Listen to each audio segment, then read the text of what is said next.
Hey guys, so we are going to talk about books today. I had this funny, upbeat video planned, or I still have a plan to do, but I didn't feel like doing it today. I just felt like talking about books today.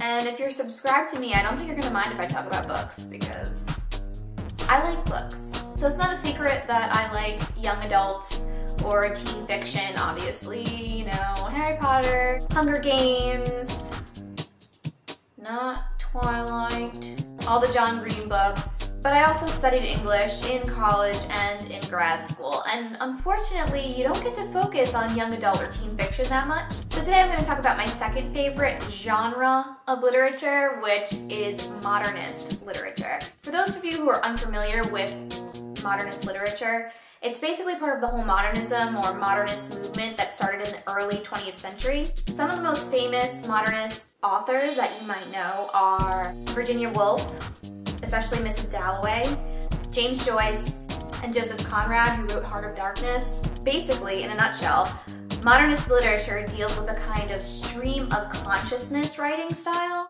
The books, for the most part, are not linear. So they don't have a beginning, a middle, and an end per se.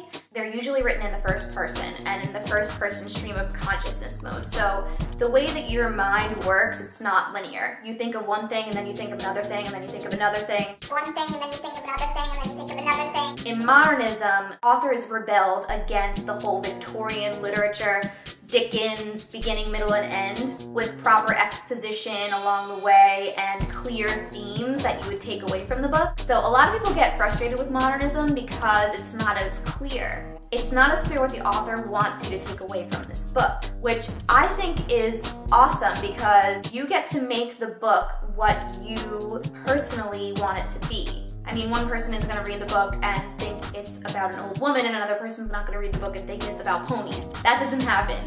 But your individual reading experience of modernist literature can be very different based on your own experiences and based on what you pull out of that book. Also, because they're typically written in first-person stream of consciousness, they deal a lot with psychology and a lot with the inner workings of people's personalities and of the mind, and I think that's really interesting. It's very Freudian. So if this seems like something that you might want to get into, let me give you some suggestions of literature that you might read. I've read a lot of modernist or modernist-esque stuff. I think just because it's not written in the modernist period that's typically labeled as modernism does not mean that it's not a modernist book. Certain authors, even today, write in the modernist style. The two books I mentioned earlier, Heart of Darkness and Mrs. Dalloway, I have read both of those multiple times, and the reason that I mention them is because they are typically assigned as modernist literature in courses, either in high school or in college or beyond. I think I've read Heart of Darkness in 3 different courses, and I've read Mrs. Dalloway in 2 different courses.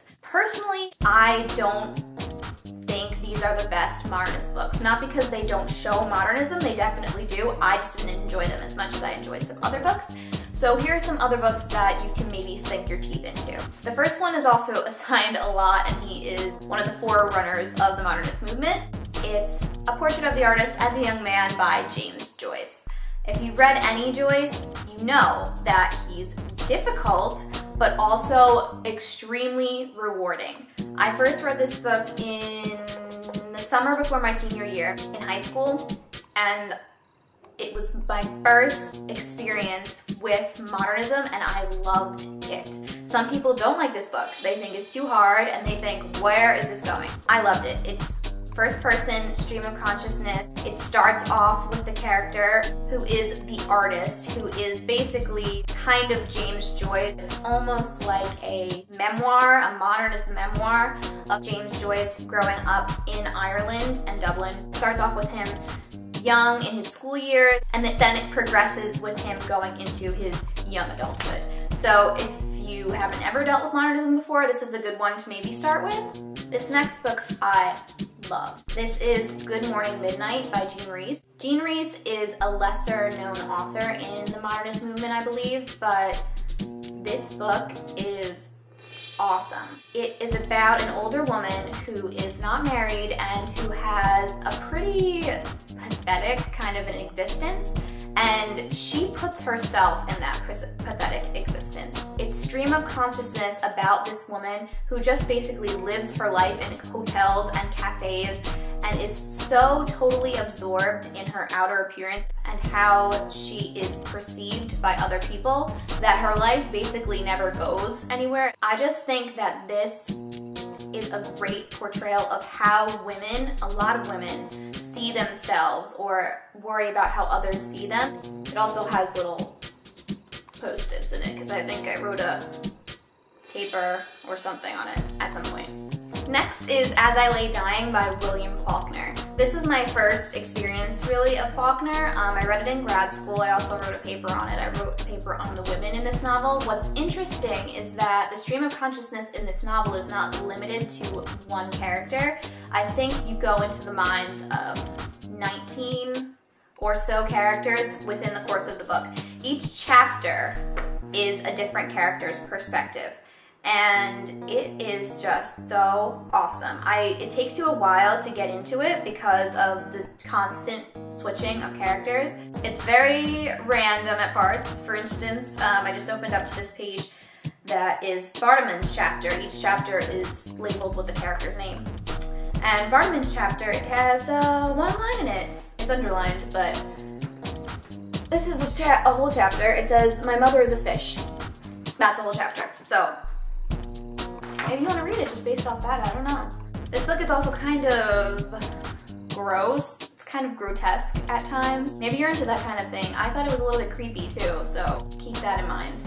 These next set of books that I'm going to talk about are not necessarily written during the Modernist period. They're later books, but they are written in the form, I think, of modernism, and they really reflect modernism a lot, and when I read them I felt as though I was reading modernism. So I'm putting them in here anyway. The first is The Stranger by Albert Camus. First person, stream of consciousness. You basically don't know what's going on a lot of the time. The character, the main character in this is so interesting if you are interested in psychology. Also, this book is only 123 pages long, so you could probably read this in a day or two. And when you get finished with it, it's gonna be like, what? And this was awarded the Nobel Prize for Literature in 1957. So there's that. Okay, this next one, if you like psychology, you will like this book. I've read this book over a few times. It was originally assigned to me in a memoir class because it is a unusual type of memoir, but it is Lying by Slater. Basically, this book is stream of consciousness, and it's also looking at life as a whole as a metaphor. So, as you can see, lying is the title. So the entire time you're reading this book, you're thinking, is she telling the truth? Is she lying? Is this a metaphor for something else? Or is this actually happening?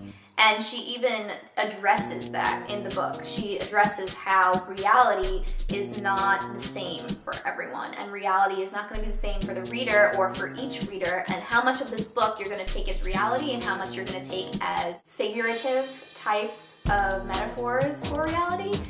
It's going to depend on you when you're reading the book. A lot of it deals with epilepsy and seizures, and the biggest question during this is, was she actually sick? Did she actually have seizures, or is that a metaphor for some other psychosis or some other problems that were going on in her life? Okay, so the last one I have here is The Pickup by Nadine Gordimer. This is one of the books that I used in my thesis, my senior year of college. I compared this book to Indiana by George Sand, and I analyzed the women. I always analyze and do feminism for papers because I find it really interesting, and it's one of the things that I was the most familiar with the criticism for. So I did a feminist reading of this book and Indiana, and I kind of compared and contrasted the way that typical feminist criticism of books, it differs between books that were written in like the Victorian period with very archetypal women, and then women that are written in contemporary literature like this book, which just was published in 2002. This particular book is not written in first person, but it is written in a very stream of consciousness kind of style, and it's interesting in modern politics and modern feminism. It deals with a woman who is South African but is in a relationship with someone who is Middle Eastern, and the results of that are very surprising, I believe, in this book. So if you're a feminist, read this one. So that's it for my modernist book recommendations for right now. I was just thinking about my favorite genres of books, and I thought that I would share with you guys. Also, I got really cute shoes yesterday. Look at these, look at these. How cute are these?